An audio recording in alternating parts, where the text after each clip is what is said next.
What's going on, guys? Goldtipper 125 back here for a brand new belt review. One of two I'm going to be doing this week. But here's the thing. This video is based on the new WWE Big Logo version 3. Yes, there is a third version out there on the market. Now here's how this is going to work. I'm just gonna review the belt the way it is. I'm gonna make another video. Obviously, I'm gonna join the two videos together, but the second part of the video is going to be me actually going into details about, the differences between the version 1, 2, and 3, because there are a few differences, some small, some big, but you're gonna see that later on in the video. Alright, so without further ado, let's get to it. Also, this is like my third time trying to film this thing, so bear with me. But yep, just got this belt in today, ordered it from WWEshop.com, and quite honestly, I actually love this belt. It's one of the best replicas I probably had in a long time. Alright, so obviously right here you got the gold tip. Screwed on, obviously. 2x5. Again, guys, I'm not going to go into details here. I'm just going to show off the version 3, and then the second part of this video, I will point out all the differences between the 3 versions. So here, I know my lighting's not the best here, but you have the tooling.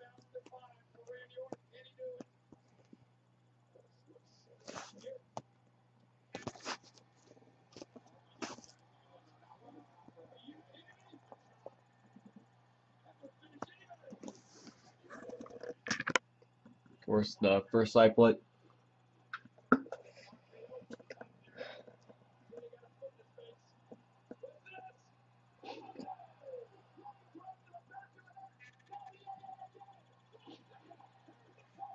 The sidebar, quote unquote. I use that term very loosely.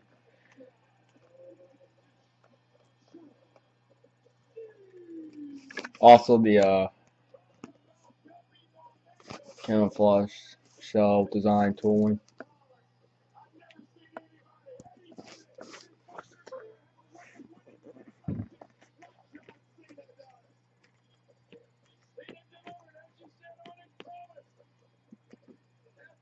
The nameplate. Of course, obviously with the V3 there is again tooling, quote unquote, in the background. Again, I will talk about that in a little bit.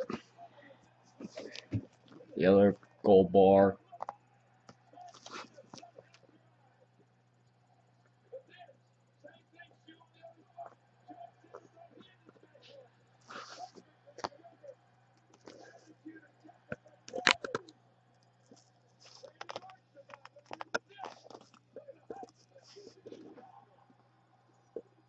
Of course, the 2x8 snap box. No snaps, I should say. Flip it over. And yes, guys, for those guys who've been wondering, not a fake zinc patch, licensed WWE Authentic Replica Championship title. This is the new patch, meaning because I know the version 1 had the sticker of the fake zinc, and the version 2 had the fake zinc patch. As you can tell, there's nothing figure zincs about this. That relationship is now gone and dead. Alright guys, so I'm going to show you what the strap is like, and then we'll get into the main gist of the video. So honestly guys, the strap is not great. It's not terrible. The strap's actually pretty decent. It really is. So, I, I mean, it has some nice flexibility to it. Well, it's still a simulated leather strap, which are still shit. But out of all the replica belts I've had, this is probably one of the best straps. Well, it looks like over the shoulder.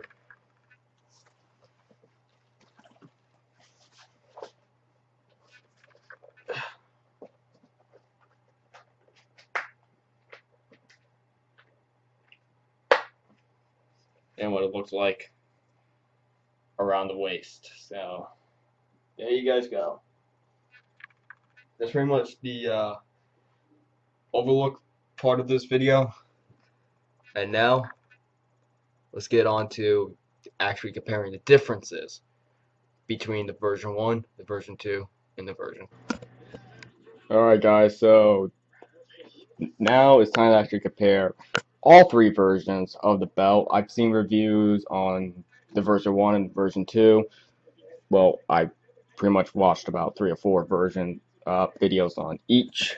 So I have a pretty good idea on what I'm talking about here. I have not seen a review on the version 3 yet, so I'm going off by what I see. So bear with me. If you guys have this version, please correct me or tell me if I'm missing anything. Anything would be great to know. Let's start over here with the tooling, the snap box, the snaps, and the gold tip. So on the version now, like I said before, this belt, well, I might have said this before, but this belt is pretty much a cross between the version 1 and the version 2. They pretty much just took both versions, mashed them together, and came out with this belt. And what I mean by that is, from what I've seen in reviews is, especially comparison videos, that the version 1 had a lot deeper quote-unquote tooling, but stamping in the leather. This is very, very shallow stamping or tooling, whatever you want to call it, as you can tell. Honestly, I think there's better tooling on the old Fig Inks replicas. Now, that's like, and this is actually what was said about the version 2. Same thing about version 2 is that the snap box was sewed on compared to the version 1 that was actually tooled in. Well, the detail was actually put into the strap, and it was just one strap. This one, again, they went back to the old basic style for the version 2 and the version 3 with the sewed on snap box. The snaps themselves are pretty much just like the version 1, though they're close together. They don't, and comparing them to my Midwest Winged Eagle, which is right behind me, this is definitely the version 1 snaps. So that's very different. Now the gold tip is the only thing I'm not sure about on this belt. I've never really had a belt with gold tips, except for my Master Series Winged Eagle and whatever tips I added in, or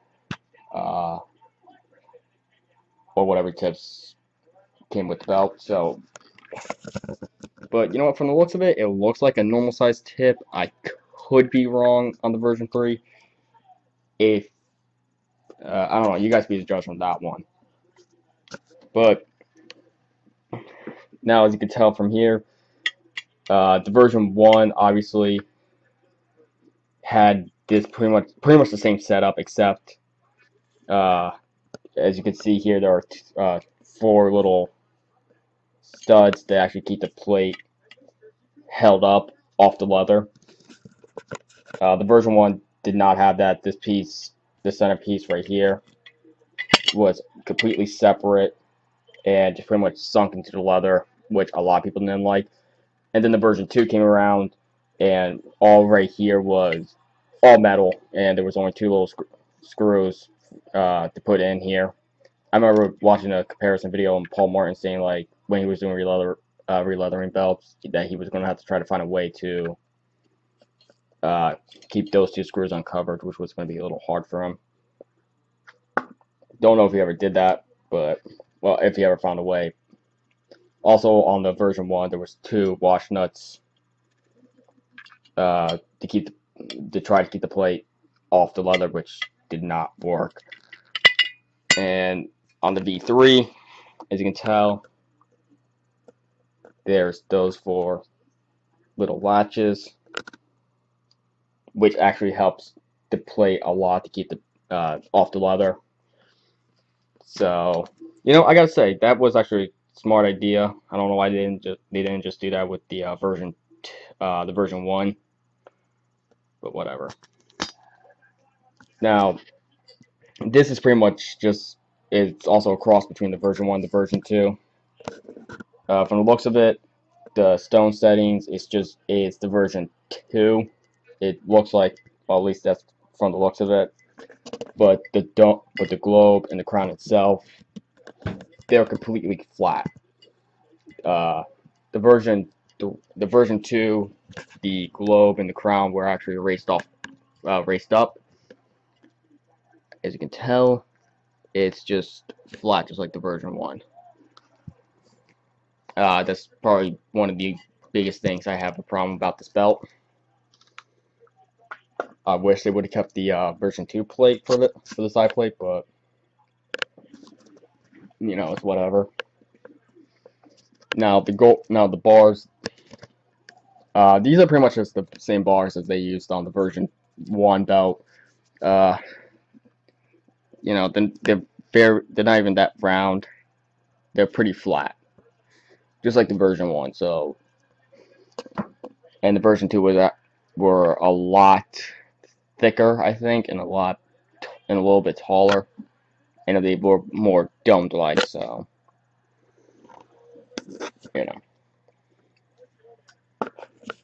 another, like I said before, they pretty much took version 1 plates and just made some modifications to it. For example, the redstone settings here, they look just exactly like the ones on version 1. The version 2, just redstones on the underscore on the WWE logo were a little bit bigger. As you can tell, these are the smaller ones, just like on the version 1. But the good thing is, on the version 3, just like the version 2, the black insert, whatever the fuck that was, is completely cut out in all the small areas. And the tooling, quote unquote, again, the tooling was actually put onto the strap on the version 2. This one, it's just like the snap box. I think I should have taken the. Let's see if I can get under the strap to show you what I mean. Yeah, right there, as you can tell, that it's just like the tooling is just a completely different separate piece. You can see that piece moving right there, where my thumbnail is. Yeah, completely. It's just like the snap box, which is kind of stupid if you ask me, but whatever. And the other difference are the screws themselves. Now, I threw away the screws that this belt came on, and I actually put the normal replica screws onto this belt, which my screws are right here. This is a normal, crap. This is a normal, this right here is a normal replica belt screw. The version 3 has the ones that the version 1s came on. And god damn it, I keep dropping everything. But yeah, that's pretty much all the difference that I can tell just by watching all the reviews and from having this belt itself. So, this is the version being sold on WWEshop.com right now. That's where I got it. I personally like the belt. I really do. I think it's a great replica, and I think if you want a big logo, definitely get it. I am having this shipped out to Miss Bearstein sooner or later to get this re-leathered. That's actually what I was talking about, the differences, because she asked me like what were all the differences on the version 3 is. So, Miss B, hope this helped you. And that does it for me, guys. Now, I do have one more belt review coming up, and that review will be on a classic WWF replica that I got off of Beltalk.com. It came in yesterday. I did make a review of it. I was going to upload it, but something went wrong with my camera, and it just did not come out right when I went back to review it. I will review it, and have it up probably by the weekend or next week. But I do want to give a shout out to EWF Pager from BeltTalk.com for the belt. It's a great belt, and I love it. Go check out BeltTalk.com for all your belt needs. And that does it for me, guys. Sorry for the long video, but I had a lot to cover. And also, I will review this belt once I put it on the real leather. So that's it for me, guys. Skull Tipper 125. I'm out.